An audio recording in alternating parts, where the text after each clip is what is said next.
આયુષ, અવાજ આવે છે? તને પીપીટી દેખાય છે? હેલો હેલો હેલો, તને પીપીટી દેખાય છે અને અવાજ આવે છે બરોબર? Hello hello hello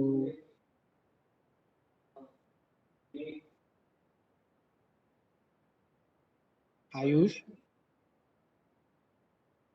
Patel, Ayush.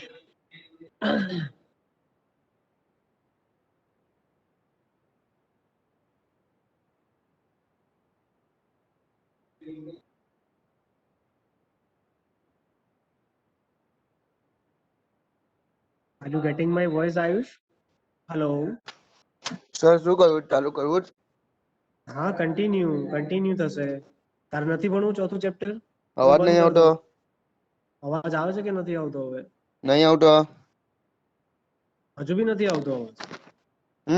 નહીં આવતો.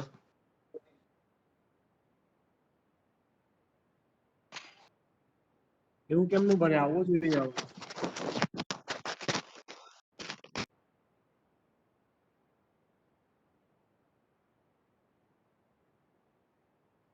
હવે આવે છે અવાજ? હેલો. ધીમો ધીમો આવે છે સર અવાજ.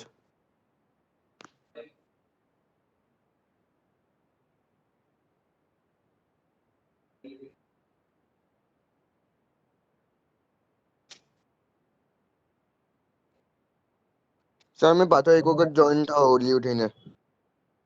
હવે અવાજ આવે છે? એ જો હવે જો. સર એક વખત મેં લીવ થઈને જોઈન થાવ. સારું, એવું કર.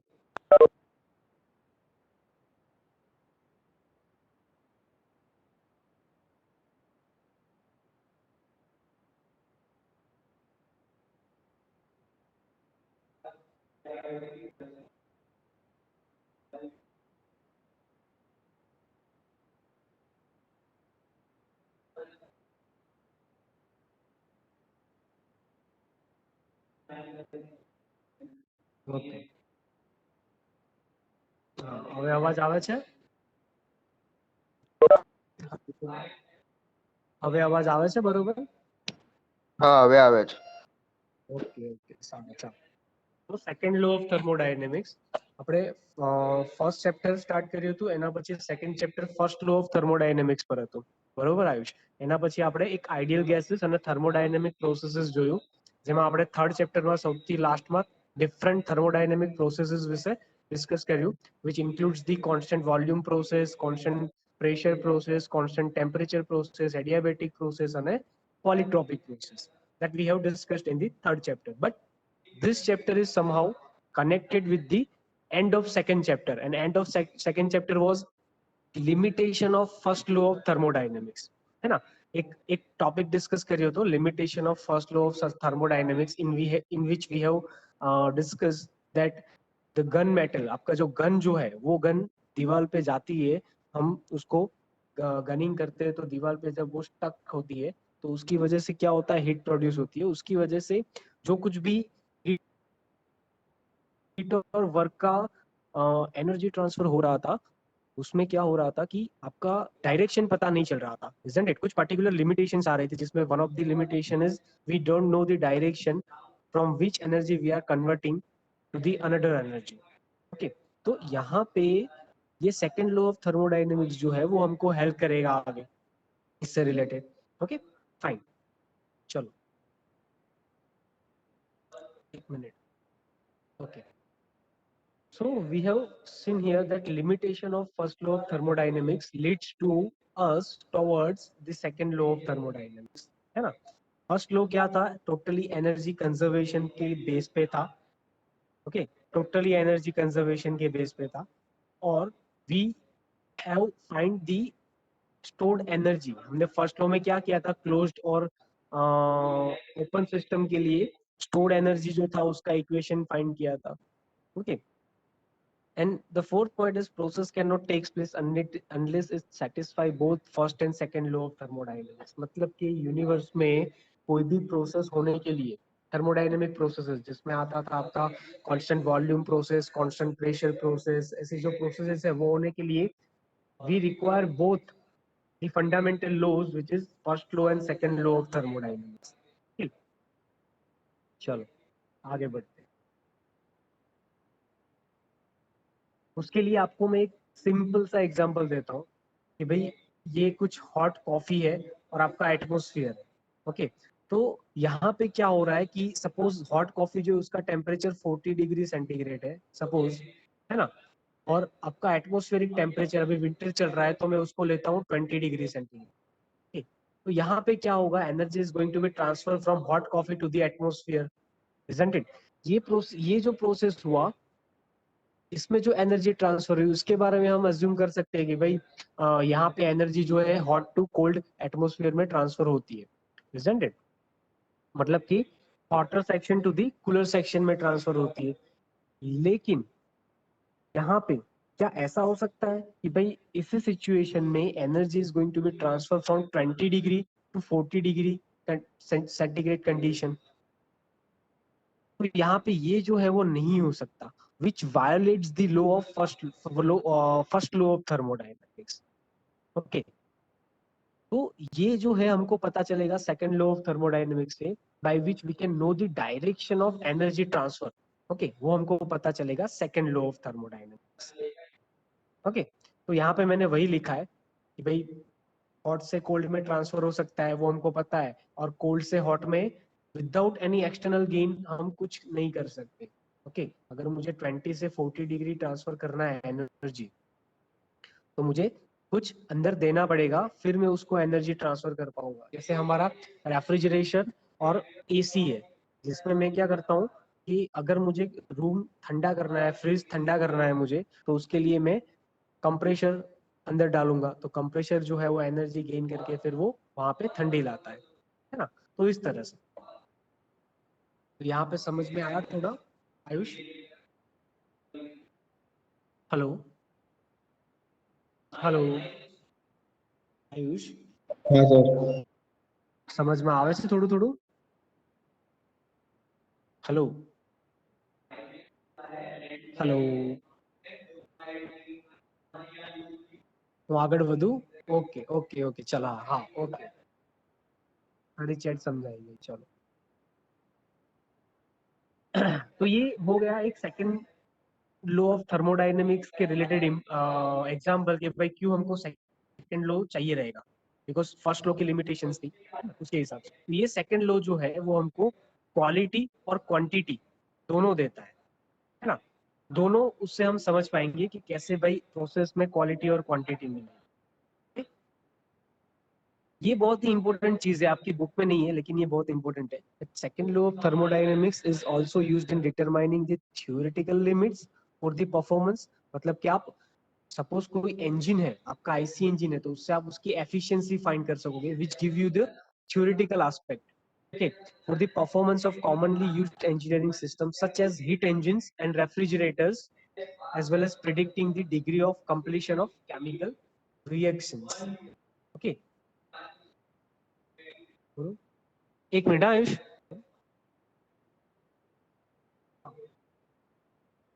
एक मिनट आयुष, एक मिनट।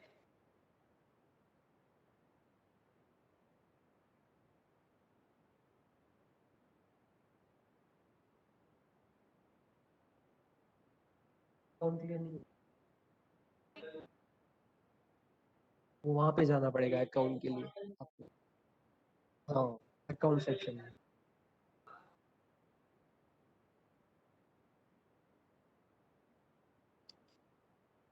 ओके, आगे बढ़ते हैं। तो यहाँ पे मैंने बताया कि आपका जो सेकंड लॉ ऑफ थर्मोडायनेमिक्स है, जिसमें हम थ्योरेटिकल लिमिट्स फाइंड आउट कर सकते हैं कि भाई हमको, हम जो आउटपुट दे रहे हैं, सपोज आपका इंजन है ना, वहां पे कुछ हम पहले इनपुट देंगे, उससे कुछ आउटपुट मिलेगा। ओके, तो ये इनपुट और ये आउटपुट जो है वो अब सेम तो रहने वाला नहीं है, because there is some loss of energy into the atmosphere, due to which आपका 100% एफिशिएंसी नहीं मिलेगा, है ना। तो ये इनपुट और आउटपुट का जो रिलेशन है वो हमको कौन देगा, सेकेंड लॉ ऑफ थर्मोडायनेमिक्स देगा, है ना। और वो कैसे देगा, वो हमको एक इक्वेशन मिलेगा, उससे मिलेगा, है ना। चलो, तो ये सेकेंड लॉ ऑफ थर्मोडायनेमिक्स का अगर एप्लीकेशंस के रिलेटेड जाए हम, तो उसके दो बहुत ही इंपॉर्टेंट एप्लीकेशंस है। उसमें से पहला एप्लीकेशन जो है वो है आपका हीट इंजन। क्या है, हीट इंजन। और दूसरा एप्लीकेशन जो है वो है रेफ्रिजरेटर्स, मतलब तो आपका जो घर का जो फ्रिज है वो, इजंट इट, ये उसका एप्लीकेशन है। चलो आगे बढ़ते, तो पहले बात करते हैं हम हीट इंजन की। हीट इंजन समझने से पहले हम जाएंगे कुछ और जनरल डेफिनेशन की और, जिसमें पहला है मेरा हीट रिजर्वोयर, जिसको बोलते हैं थर्मल रिजर्वोयर। एक मिनट ट्रेन जायचं।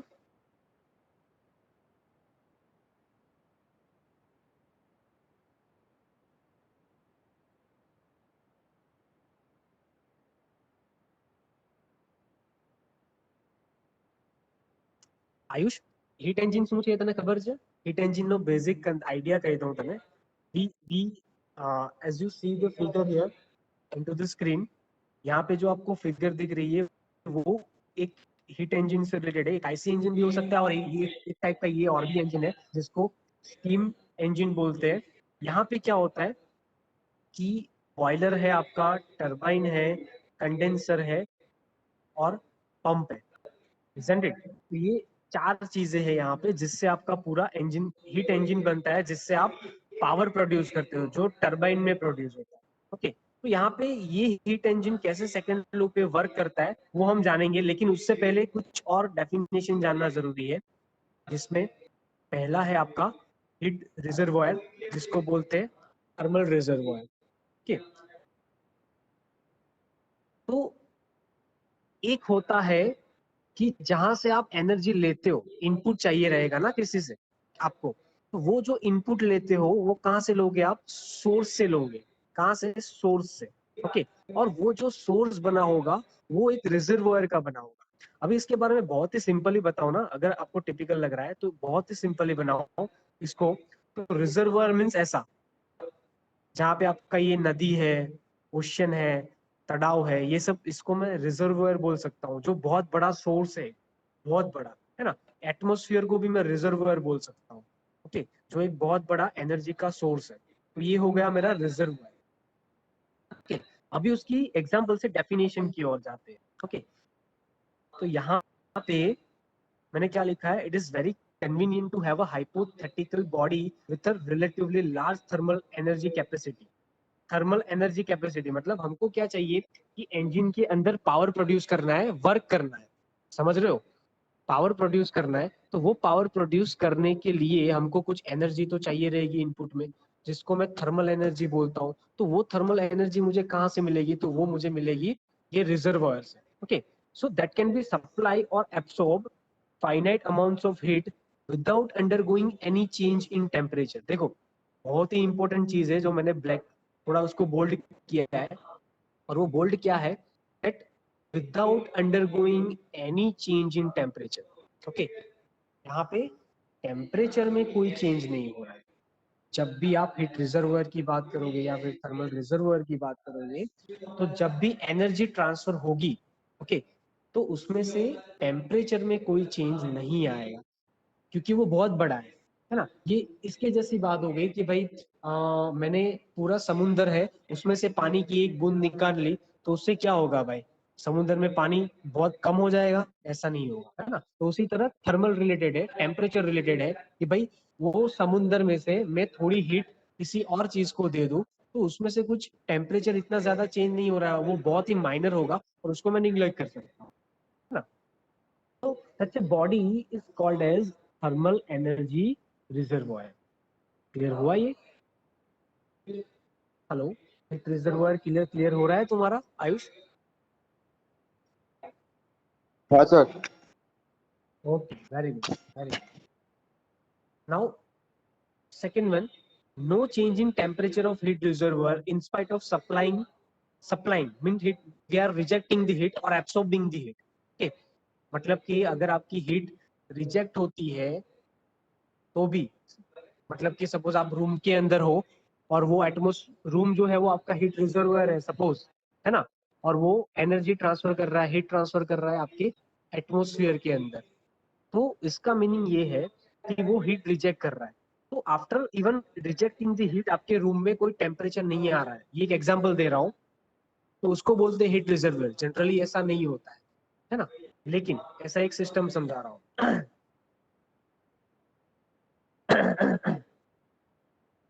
चलो,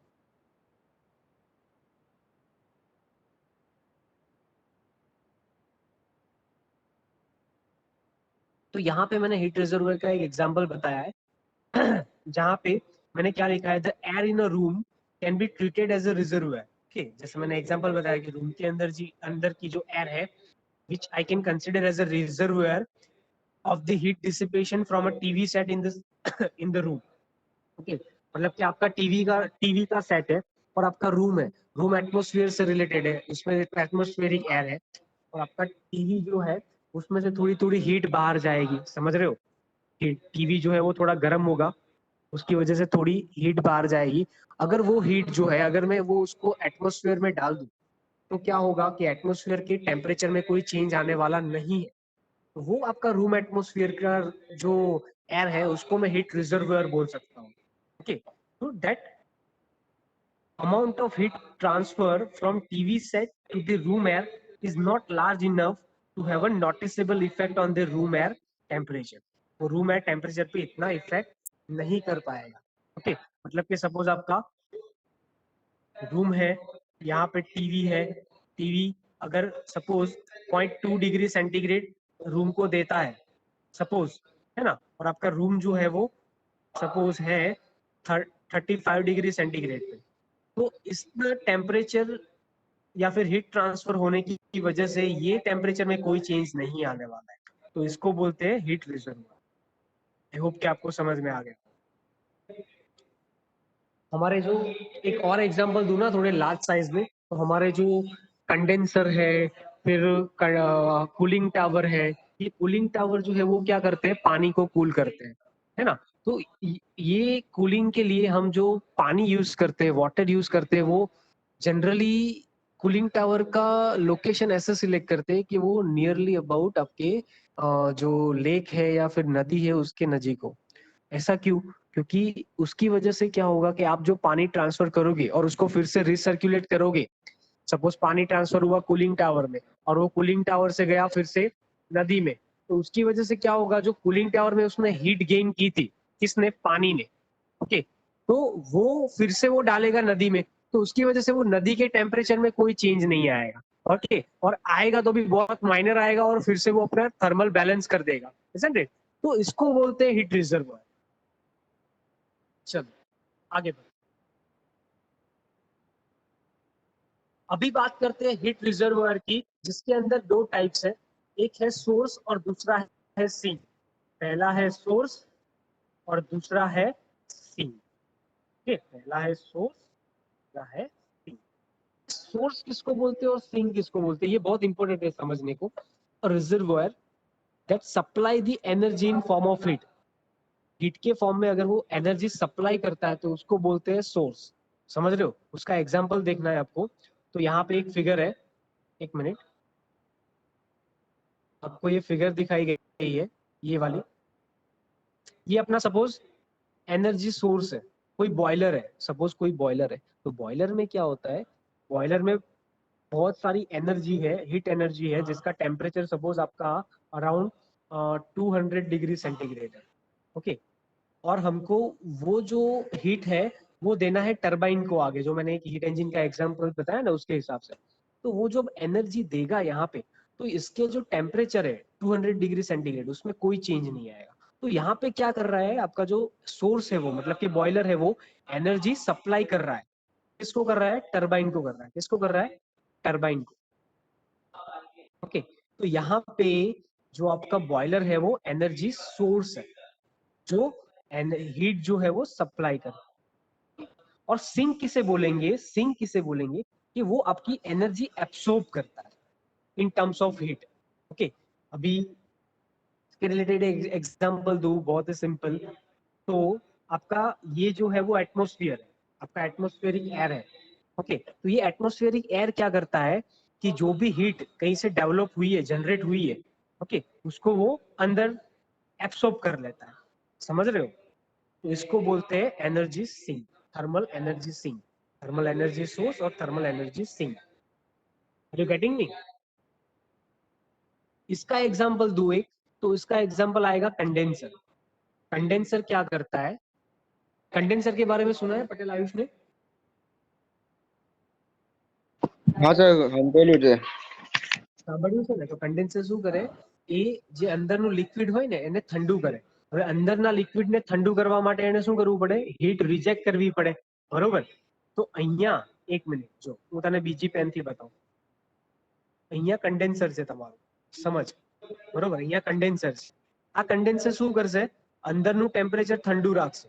ઓકે, એને 20 ડિગ્રી સેન્ટીગ્રેડ સપોઝ રાખવાનું છે. એના માટે શું કરવું પડશે? એને હીટ રિજેક્ટ કરવી પડશે. તો આ જે રેડ થી બતાવ્યું છે ને, આ જે રેડ થી બતાવ્યું છે એ હીટ રિજેક્શન છે, બરોબર? અને હીટ રિજેક્ટ ક્યાં કરશે? એ કન્ડેન્સર એટમોસ્ફિયરમાં કરશે, આપણી જે એટમોસ્ફિયરિક એર છે. તો એના લીધે શું થશે કે કન્ડેન્સર ની અંદરનું ટેમ્પરેચર સેમ રહેશે અને હીટ જે છે એ રિજેક્ટ કરશે અને એબ્સોર્બ થશે તમારા સિંક ની અંદર. ઓકે, અને સિંક નું ટેમ્પરેચર બી એક કોન્સ્ટન્ટ રાખશે કે એ ભાઈ બહુ મોટું છે, સિંક બી બહુ મોટું છે, બરોબર? એટમોસ્ફિયરિક એર જે છે એ બહુ લાર્જ સ્પાન ની અંદર છે. તો થોડું ઘણું ટેમ્પરેચર, થોડી ઘણી હીટ ટ્રાન્સફર કરવાથી એના ટેમ્પરેચરમાં કોઈ ચેન્જ આવશે નહીં. આઈ હોપ કે સમજાઈ ગયું હશે. આમાં નહીં સમજાયું હોય તો મને કે હાલ, હું વેઇટ કરું. સોર્સ અને સિક્સ સમજાઈ ગયું તને? હા સર સમજાઈ ગયું. ઓકે, તો હું આગળ વધું. હા સર. Okay okay.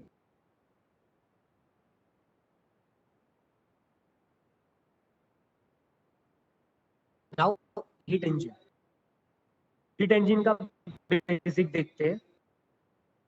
ये जो आपका पूरा हीट इंजन से रिलेटेड या फिर ये सेकंड लॉ ऑफ थर्मोडायनेमिक्स पूरा चैप्टर जो है, मींस के आपका 4th चैप्टर और उसके बाद आपका आएगा 5th चैप्टर. ये दोनों एग्जाम पॉइंट ऑफ व्यू से बहुत ही इंपॉर्टेंट है, जिसका मार्क्स जो है वो बहुत ज्यादा है जेटीयू एग्जाम में.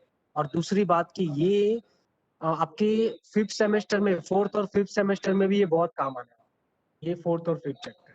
ओके, तो सबसे पहले बात करते हैं जूल्स एक्सपेरिमेंट की.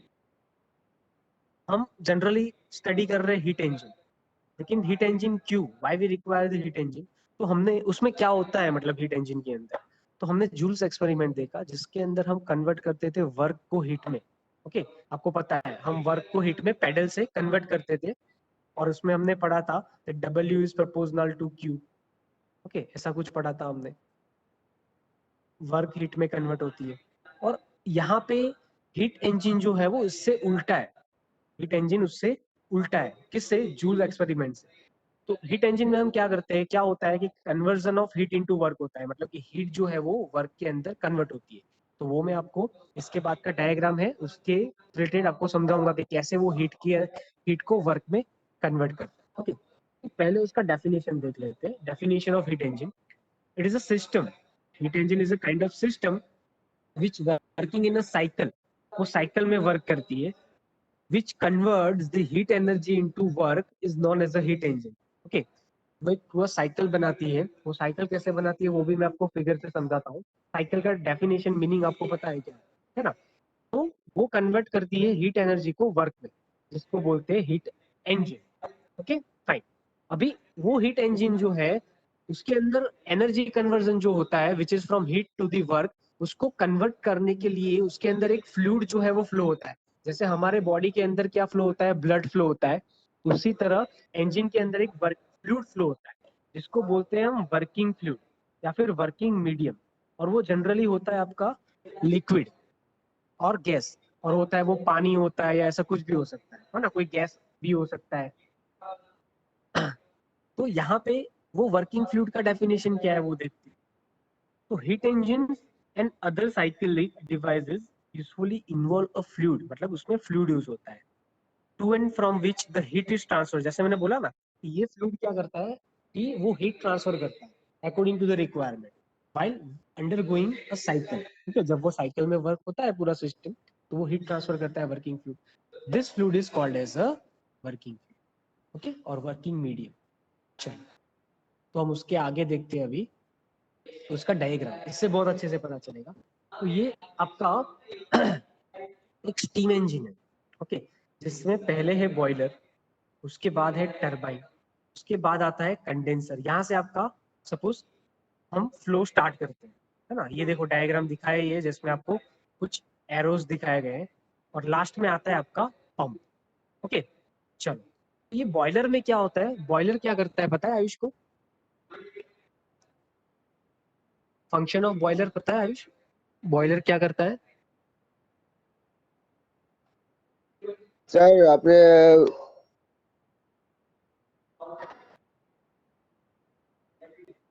ના સર એટલે એક્ઝેક્ટલી મને બી નહીં ખબર સર. તારું જે પ્રેશર કુકર છે ને હા એ કાइंड ऑफ બોઇલર છે જે તારું પાણીને ગરમ કરે, બરોબર, પાણીને ગરમ કરે, તો બોઇલર તો એ જ કામ કરે, પાણીને ગરમ કરે, પાણીનું ટેમ્પરેચર વધારે। હવે જેમ જેમ ટેમ્પરેચર વધે એમ એમ શું થાય, પહેલા તો પાણી જે છે એ વેપર ફોર્મમાં કન્વર્ટ થશે, ગેસ બનશે, બરોબર, હા પહેલા એનું ટેમ્પરેચર વધશે, પછી એ ગેસ ફોર્મમાં કન્વર્ટ થશે, જેને આપણે વરાળ કહીએ સિમ્પલ હમ ગુજરાતી લેંગ્વેજ, બરોબર। તો એ બોઇલર એ કામ કરે। તો અહીંયા શું બનશે, વરાળ, વરાળને ઇંગ્લિશમાં કહેવાય સ્ટીમ। તો આ સ્ટીમ જે બનશે એ પછી જશે ટર્બાઇનમાં, ઓકે। ટર્બાઇન શું કરશે, એના ડિફરન્ટ સ્ટેજીસ આવે, એમાં એ વર્ક આપે। જો અહીંયા શું થાય છે, તમે હીટ આપો છો, ઓકે, હીટ આપવાથી શું થશે, વરાળ બને, સ્ટીમ બને, એ સ્ટીમ જાય ટર્બાઇનમાં, ટર્બાઇન તમને વર્ક આપે। અહીંયા એક જનરેટર લગાવેલું હોય, જનરેટરથી શું થાય, ઇલેક્ટ્રિકલ એનર્જીમાં કન્વર્ઝન થશે, પછી मतलब તમને શું મળે છે, અલ્ટિમેટલી પાવર મળે છે। અહીંયા મેકેનિકલ એનર્જી મળી અને મેકેનિકલ એનર્જીનું ઇલેક્ટ્રિકલ એનર્જીમાં કન્વર્ઝન કર્યું, આ તમને જનરલી ખબર છે, બરોબર। પછી જે બાકીની સ્ટીમ બચી એ જાય કન્ડેન્સરમાં। કેમ જાય, કારણ કે કન્ડેન્સર એને કૂલ કરે, એનાથી શું બનશે, પાણી બનશે કન્ડેન્સરમાં। આઈ હોપ કે તને સમજાય છે, નહીં સમજાય તો મને પૂછજે, બરોબર। તો એ કન્ડેન્સર ફરીથી એ સ્ટીમનું પાણી બનાવશે બાય મેકિંગ ઇટ કૂલ, અને એ કૂલ કરશે તો હીટ એનર્જી રિજેક્ટ થશે। ક્યાં થશે રિજેક્શન, સિંકમાં। ક્યાં થશે, સિંકમાં, જેને આપણે સિંક કીધું, ઓકે। અને બોઇલરની અંદર તો આપણે જોયું કે હીટ આપે છે, બરોબર, તો એ હીટ ક્યાંથી આપે છે, સોર્સમાંથી આપે છે, ઓકે। ચલો, તો આપણે ફરીથી કન્ડેન્સર પર આવીએ। કન્ડેન્સરમાં હીટ જે છે રિજેક્ટ થશે, અહીંયા શું બનશે, પાણી બની જશે ફરીથી, અને આ પાણી જે છે એ આગળ વધશે, પાણી ક્યાં જશે, પંપમાં જશે, પંપ શું કરશે, એ પાણીને ફરીથી બોઇલરમાં પહોંચાડશે, બોઇલરમાં શું થશે, પાણી જે ફરીથી ગરમ થશે, સ્ટીમ બની, બરોબર, સ્ટીમ ટર્બાઇનમાં ગઈ, કન્ડેન્સરમાં ફરીથી પાણી બન્યું, સમજાય છે, isn't it? તો આ સ્ટીમ અને પાણી કન્ટિન્યુઅસ બનતું રહેશે, and by which we are transferring the heat from source to the particular location and from the condenser to the sink, બરોબર, condenser to the sink, okay. ચલો, કંઈક આવી રીતના આખી હીટ એન્જિન જે છે વર્ક કરે છે, ઓકે। સમજાઈ ગયું? નહીં સમજાયું હોય તો કે સમજાઈ ગયું. Okay, very good. ચલો, હવે વાત કરવાની છે આપણે થર્મલ એફિશિયન્સીની, બીકોઝ મેં તમને કીધું સેકન્ડ લો જે છે એ તમને શું આપે છે, ક્વોન્ટિટી અને quality both. if we want to know the quantity of energy transfer, we must know the thermal efficiency, जिससे हमको क्या पता चलेगा कि लॉस कितना हो रहा है ना। तो उसके लिए हम धीरे धीरे आगे बढ़ते हैं, तो उसके लिए कुछ रिक्वायरमेंट है वो पहले फुलफिल करते हैं। तो पहली रिक्वायरमेंट क्या है कि हम फाइनल वर्क और फाइनल हीट जो है वो फाइंड आउट करते हैं, ओके। तो यहाँ पे हीट यहाँ पे इन हो रही है, ओके, एक हीट यहाँ पे इन हो रही है, यहाँ पे वर्क आउटपुट हो रहा है, यहाँ पे ये वर्क जो है वो आउट हो रहा है, मतलब वर्क आपको मिल रहा है, ओके। कंडेंसर क्या कर रहा है, क्यू को आउट कर रहा है, ओके, हीट आउटपुट हो रहा है। और यहाँ पे पंप क्या करता है, you already know that pump को अगर चलाना है तो मुझे कुछ वर्क देना पड़ेगा, तो उसको बोलते हैं डब्ल्यू इन। ओके, तो यहाँ पे डब्ल्यू नेट क्या आएगा, डब्ल्यू नेट क्या आएगा, तो ये चारों में कितने वर्क है वो देख लो। एक जो है वर्क वो आपका डब्ल्यू आउट है, ये वाला। ओके, और दूसरा जो वर्क है वो डब्ल्यू इन है जो पंप में हो रहा है। तो ये work out minus work in, okay, which is equal to W net, जो आपको मिला नेट वर्क। क्योंकि मैं अगर सपोज बोलूं कि भाई 50 किलो जूल वर्क आपको डेवलप हो रहा है, यहाँ पे प्रोड्यूस हो रहा है, और यहाँ पे हमको मैं 10 kilo joule heat, sorry 10 kilo joule work जो है वो मैं उसको पंप को दे रहा हूँ, तो उससे मुझे क्या मिलेगा, जो वर्क नेट वर्क मिलेगा वो कितना मिलेगा, 40 किलो जूल मिलेगा। समझ रहे हो, 50 माइनस 10, तो उस हिसाब से। ओके, आपकी बुक के अंदर मैं बात करूं, ये मैंने यहाँ पे लिखा है वो अलग है, और आपकी बुक के अंदर जहाँ पे डब्ल्यू आउट है वहां पे 1 लिखा हुआ होगा, अगर आप बुक प्रिफर कर रहे हो तो, और जहाँ पे मैंने डब्ल्यू इन लिखा है वहां पे W2 लिखा है ना। ओके, और डब्ल्यू नेट को हम हिट के फॉर्म में भी लिख सकते हैं, जिसमें क्या आएगा, Q in minus Q out, दो ही है ना? और क्यू इन को लिखा है Q1 आपकी बुक पे, और क्यू आउट को लिखा है Q2। तो ये दो फॉर्म में हम लिख सकते हैं। ये नहीं समझ में आया हो तो बताओ मुझे, ये समझ में आ गया? हेलो, हेलो, हेलो, ये समझ में आ गया? हाँ सर। हाँ सर, हाँ। तो इससे रिलेटेड हम थर्मल एफिशिएंसी की ओर बढ़ते हैं, which is one of the finest topic, बहुत ही इंपॉर्टेंट टॉपिक है। What is thermal energy, thermal efficiency, isn't it? Thermal efficiency क्या है? इट इज डिफाइंड एज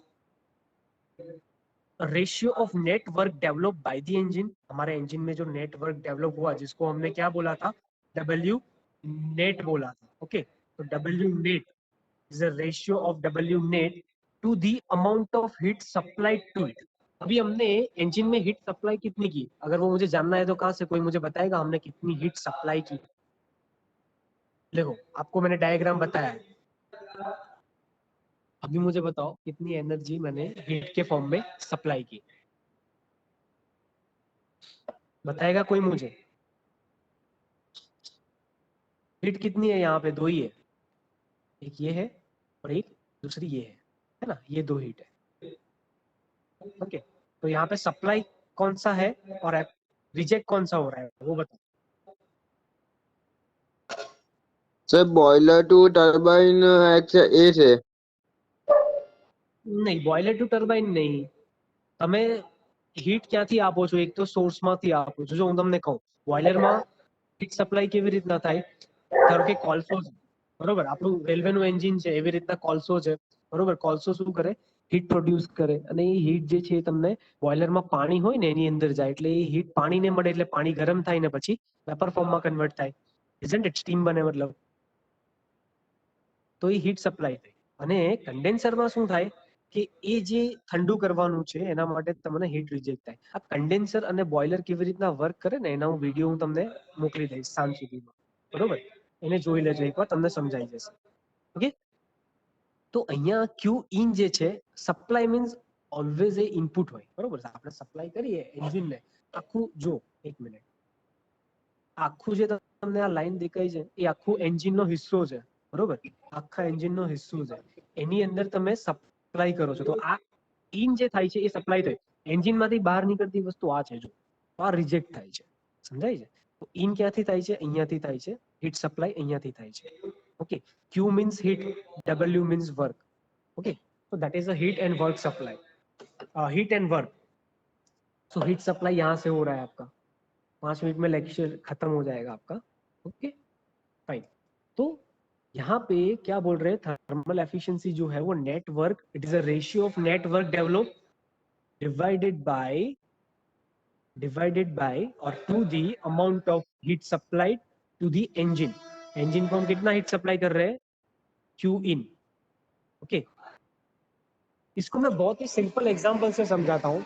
अगर सपोज मैं ये कहूँ कि आपने जो खाना खाया, ओके, आपकी बॉडी ने जो खाना लिया, आप खा रहे हो सुबह का, वो 5 किलो जूल इनपुट दे रहे हो, वो खाने में 5 किलो जूल एनर्जी है, और उससे आपको जो आउटपुट मिला, आप जो वर्क कर रहे हो वो आप 3 किलो जूल कर पाते हो। Are you getting me? आपकी बॉडी को आप दे रहे हो 5 किलो जूल और आप उससे वर्क कर रहे हो 3 किलो जूल। ओके ओके, ये 5 किलो जूल। तो आप सप्लाई कितना कर रहे हो अपनी बॉडी को? अपनी बॉडी को आप सप्लाई कितना कर रहे हो? अभी आप एनर्जी के टर्म में बात करें, आप 5 किलो जूल सप्लाई कर रहे हो। ओके, उससे आपको वर्क कितना मिल रहा है? 3 किलो जूल मिल रहा है। तो उसकी एफिशिएंसी कितनी आएगी, कोई मुझे बताएगा? इसकी एफिशिएंसी जो आएगी विच इज इक्वल टू आप जो आउटपुट में मिल रहा है वो, ओके, और उसके डिवाइडेड बाय आउटपुट में कितना है? 3 है, उसके डिवाइडेड बाय आप इनपुट में जो दे रहे हो, ओके, इनपुट में जो दे रहे हो तो 3 divided by 5, okay, multiply by, अगर मैं एफिशिएंसी परसेंटेज में फाइंड करता हूँ तो मैं मल्टीप्लाई बाय 100 करूंगा, तो उससे मुझे मेरी एफिशिएंसी मिलेगी। अभी मुझे बताओ कैलकुलेट करके आपकी एफिशिएंसी कितनी आ रही है, मुझे बताओ।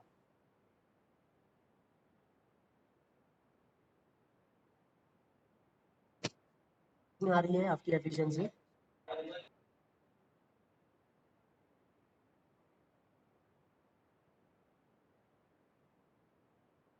क्या कैलकुलेट?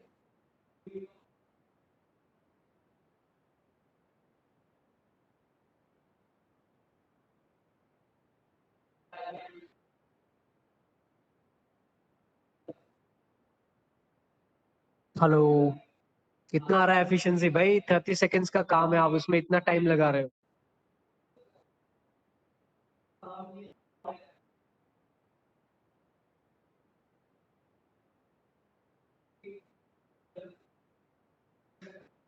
ठीक है, चलो रहने दो, जो भी आ रही है आप गिन लेना, है ना? तो ये आ रही है आपकी थर्मल एफिशिएंसी।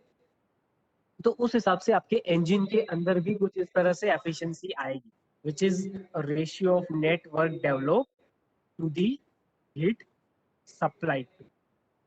ओके, तो उसके ऊपर से उसका एक इक्वेशन बनेगा, जहां आप देख रहे हो ये वाला इक्वेशन।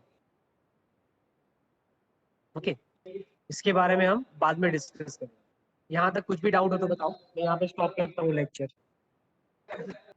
आपका थर्ड लेक्चर भी मैं ही लेने वाला हूँ, जिसको मैं इसमें कंटिन्यू करूंगा, ये लेक्चर में कंटिन्यू करने वाला हूँ, है ना? तो मैं वो 1 बजे लूंगा लेक्चर, आपका जो स्केड्यूल है उस हिसाब से।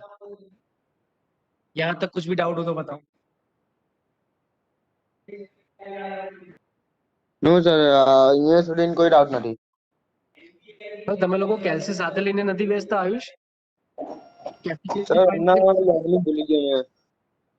અરે ભાઈ, કેલ્સી નહીં હોય તો મોબાઈલમાં બી થઈ જાય.